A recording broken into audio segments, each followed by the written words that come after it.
Good morning बच्चों। आज हम लोग लेसन 11 का अध्ययन करेंगे। शीर्षक है गोर्की इंस्टीट्यूट।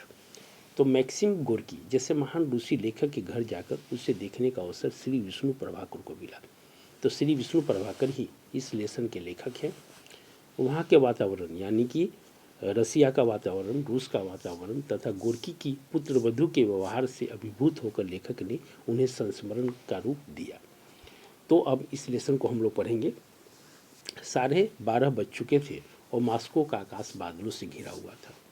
इस देश के लिए यह असाधारण बात थी क्योंकि साधारणतः जुलाई में ग्रीष्मकालीन धूप खिली रहती है, लेकिन आज किसी भी क्षण वर्षा हो सकती थी।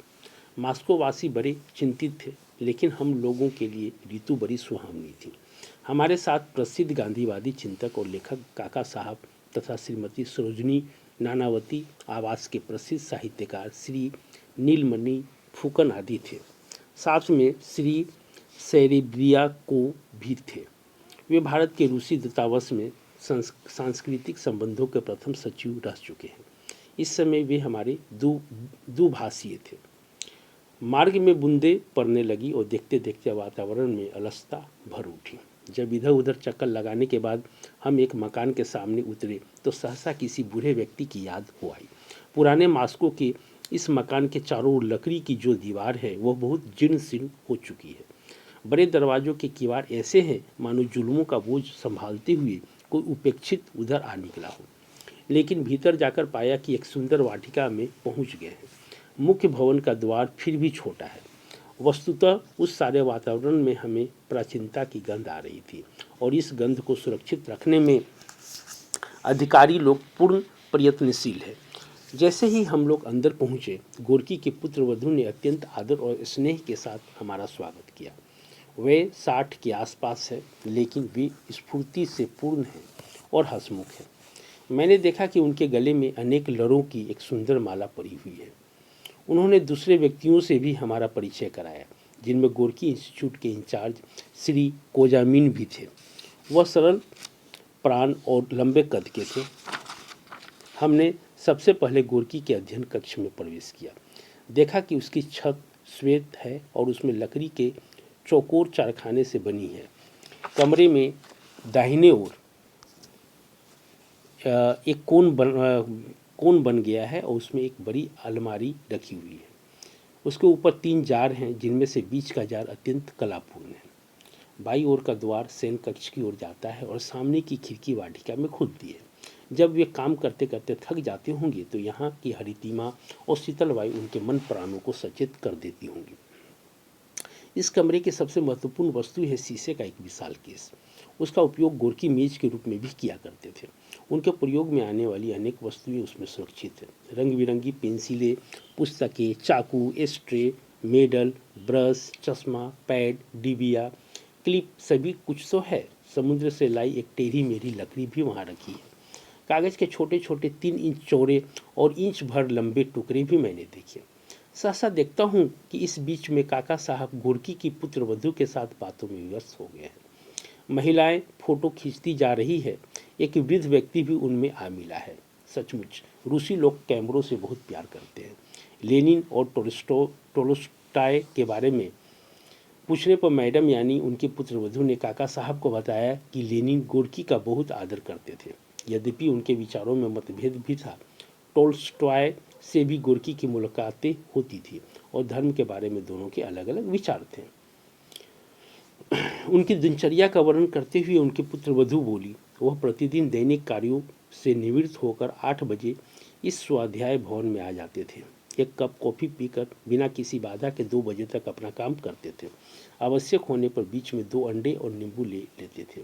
उनकी यह मेज नए लेखकों की पांडुलिपियों से भरी रहती थी। अक्सर वे लोग अपनी अपरिपक्व रचनाएं संशोधन और सहमति के लिए भेजा करते थे। साइबेरिया से एक किशोर पायोनियर ने अपना एक ऐसा ही उपन्यास भेजा था। उनकी सम्मति जानने को वह अत्यंत व्यग्र था।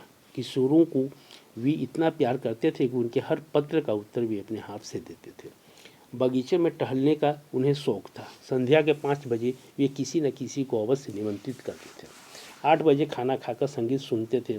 संगीत से उन्हें बहुत प्रेम था। लेकिन सिगरेट भी उतने ही प्रेम से पीते थे। यह बुरी आदत उन्हें बचपन से ही पड़ गई थी। ताश भी खूब खेलते थे, उनके साथ खेलने में मज़ा आता था। काका साहब मुस्कुराए और बोले, कि आपके साथ भी खेलते थे? मैडम हंसकर बोली, क्यों नहीं, सबके साथ खेलते थे। तो क्या सबके साथ घूमते भी थे? काका साहब ने फिर प्रश्न किया। जी हाँ, विशेषकर अपनी पोतियों के साथ घूमना उनको बहुत प्रिय था। उन दोनों में एक चंचल थी और दूसरी गंभीर। उस चंचल लड़की को देखकर वे कहा करते थे, यह बहुत खुशदिल होगी। जो अपेक्षाकृत गंभीर रहती थी, उनके बारे में उन्होंने भविष्यवाणी की थी कि वह अपने जीवन में सदा बुजुर्ग बनी रहेगी। काका साहब बोले, जब गोरकी अपनी पोतियों से इतना प्यार करते थे तो वे भी अपने पितामह पर राज करती होगी। दुनिया का अनुभव है कि पौत्र और पोत्रियाँ अपने दादा पर जुल्म करने में आनंद मानते हैं। हम सब हंस पड़े। मैडम बोली, जी हाँ, हमारा भी अनुभव ऐसा ही है। काका साहब को आनंद आ रहा था, फिर मुस्कुराए, बोले, कभी आपको भी डिक्टेट करते थे? मैडम ने तुरंत दृढ़तापूर्वक उत्तर दिया, नियत अर्थात नहीं। सहसा उनकी इस दृढ़ता पर हम खिलखिलाकर हंस पड़े। इसी समय उन्होंने डबल फुल स्केप साइज का एक सुंदर लाइनदार कागज हमें दिखाया। उस पर लगभग 1/3 हाशिया था। बोली, वो ऐसे कागजों पर लिखा करते थे। बड़ा हाशिया रखने का उन्हें शौक था। कितने अद्भुत और विविध शौक थे इस महान लेखक के। मैं तारतम्य बैठाता हुआ सोचने लगा कि कहाँ संगीत तथा भ्रमण और कहाँ हथियार। एक और बच्चों की तरह रंगीन पेंसिलें इकट्ठी करना, दूसरी ओर बरहीगिरी आदि के उपयोगी काम करने का शौक। सृजनशीलता और कल्पना के अनूठे सहयोग ही से उनकी लेखनी में इतनी शक्ति आई थी। लेकिन हथियार तो हिंसक वृत्ति के प्रतीक हैं कि सहसा मेरी दृष्टि एक अद्भुत खिलौने पर जाकर अटक गई। मैंने काका साहब से कहा, देखिए काका साहब, गांधी जी के गुरु ये 3 बंदर यहाँ भी मौजूद हैं। सबने उनकी ओर देखा, मुस्कुराए। फिर काका ने सबको विस्तार से बताया कि एक जापानी मित्र ने ऐसे बंदर गांधी जी को भेंट किए थे। तब से गांधी जी इनको अपना गुरु मानते रहे। न बुरा देखना, न बुरा सुनना और न बुरा बोलना। वे सब लोग भी बड़े प्रसन्न हुए और बताया कि गोरकी को भी किसी ने ये मूर्तियाँ भेंट की थी। वे सदा इन्हें अपनी मेज पर रखते थे।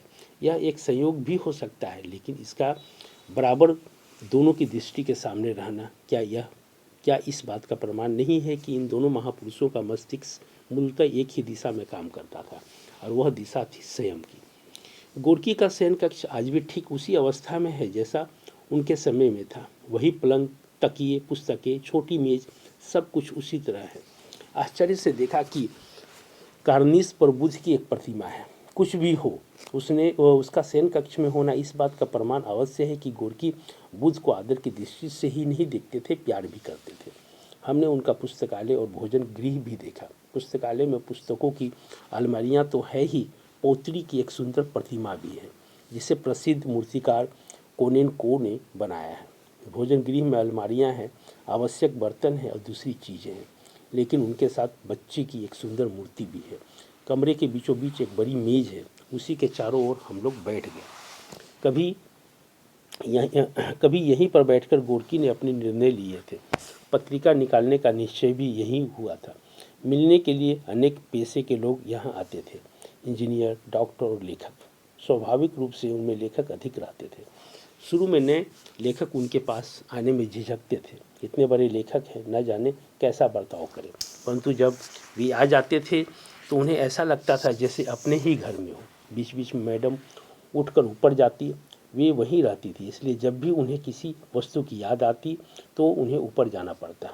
उन्होंने हम सबको बैज भी दिए।